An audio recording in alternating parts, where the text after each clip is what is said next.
ایک دفعہ چند غیر مسلموں کا آپس میں مناظرہ ہو رہا تھا، آپس میں بات کر رہے تھے کہ حضور علیہ الصلوۃ والسلام کی زندگی کے حوالے سے کہ آپ نے 11 شادیاں کی ہیں، کس کے ساتھ شادی کی ہے، کیا ہوا ہے، اس طرح کی گفتگو کر رہے تھے۔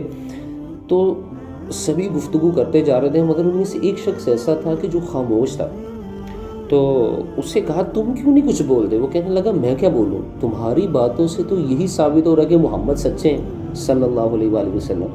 وہ کہنے لگے کہ ہم تو سارے ان کے خلاف باتیں کر رہے ہیں، تمہیں کہاں سے ایسی کوئی دلیل مل گئی ہے کہ وہ جو ہے سچے ہیں، جو انہوں نے شادیاں کی ہیں وہ صحیح ہیں؟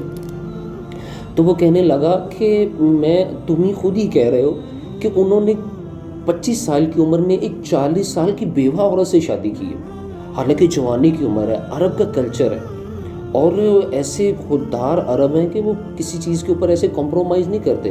مگر ایک نوجوان شخص ہے اور قبیلے کے سرداروں کا بیٹا ہے، اور وہ شادی کن سے کر رہا ہے؟ 40 سال کی بیوہ عورت سے شادی کر رہا ہے۔ پتہ چلا اگر حضور خواہش کے لیے شادی کرتے نا تو 40 سال کی بیوہ عورت سے شادی نہیں کرتے۔ آپ کی ایسی جتنی بھی شادی ہیں، حضور علیہ الصلوۃ والسلام نے کسی پرپس مقصد کے لیے دین اسلام کی ترویج و اشاعت کے لیے شادیاں کی ہیں، کیونکہ جتنی بھی خواتین تھیں حضور کی ازواج سے وہ کسی نہ کسی قبیلے کی سردار تھیں۔ تو اس وجہ سے ٹرائب کو اپنے قریب کرنے کا یہ بیسٹ وے تھا کہ اس قبیلے کی عورت سے شادی کر لی جائے۔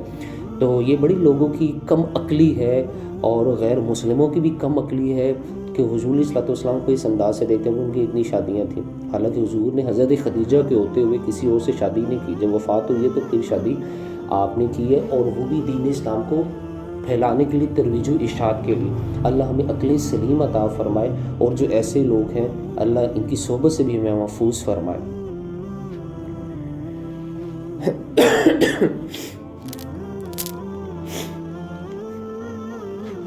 ابھی یہی گفتگو چل رہی تھی،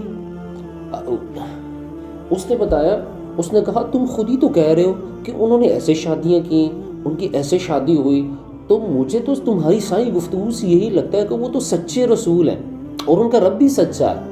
اگر وہ سچے ہیں تو ان کا رب بھی سچا ہے، لہٰذا آئندہ کے بعد مجھے اپنے اندر شمار نہ کرنا۔ اس نے کلمہ پڑھا اور دار اسلام کے اندر داخل ہو گیا۔ سبحان اللہ، یہ حضور علیہ الصلوۃ والسلام کی مبارک زندگی، جو عقل شعور رکھنے والے لوگ ہیں نا، جب سوچیں تو خود ہی بات ان پر آشکار ہو جاتی ہے کہ اس کے اندر آیا کہ خواہشات ہیں یا کہ اس میں بھلائی ہے، خیر خواہی ہے۔